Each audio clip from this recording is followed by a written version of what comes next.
Hi everyone, happy Monday. This is my weekly overview for week 3, May 11th through 15th. Here at the top, you will see that I have linked my Google slide presentation from last week and my screencast from last week, because if you were not able to complete work from last week, you have Monday and Tuesday to do that of this week. So you'll notice here in my weekly overview, the work from last week is the same for this week for Monday and Tuesday.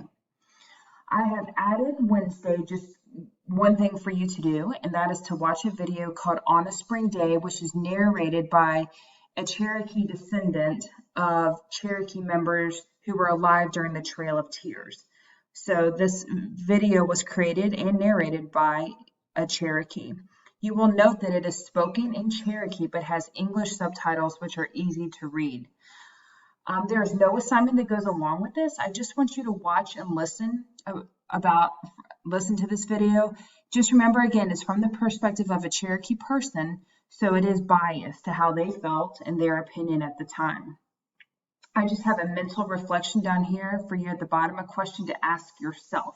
You don't have to send me anything, so there's no work to turn in for Wednesday. Believe it or not, it's hard to find first accounts of Cherokee experiences from the Trail of Tears that were either recorded or passed down over time.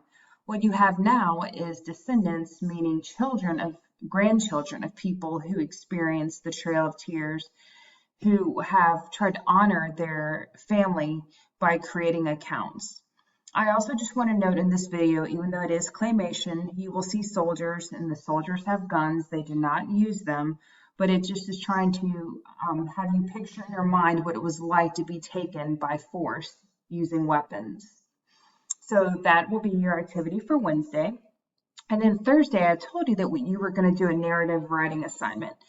So I decided to change it from assigning each of you a different person, and I decided to give everyone the same writing assignment.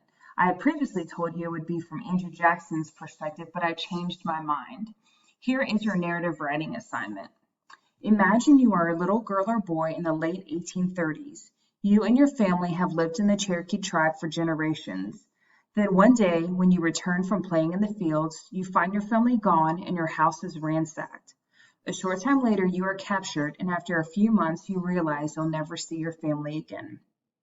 So your job is to write a narrative, which is a 2 to 3 paragraph essay from the perspective of the little girl or boy who has been taken from their home. You need to include how you feel, what you think will happen to you, what has already happened to other members of the Cherokee tribe, and if you think the U.S. government is going to support you, or if they're going to continue to hurt Native Americans. Remember to use correct spelling, complete sentences, and make sure to separate your paragraphs. This is not one big paper. You're separating your thoughts into multiple paragraphs. If you would like to write more than 2 to 3 paragraphs, please do so. You will need to create your own Google document to complete your narrative, and then you need to share it with me when you are done. As usual, if you have any questions for me, please make sure you write a message in our Google Classroom, and I will make sure to get back to you. Enjoy this week, and I'll talk to you on Friday.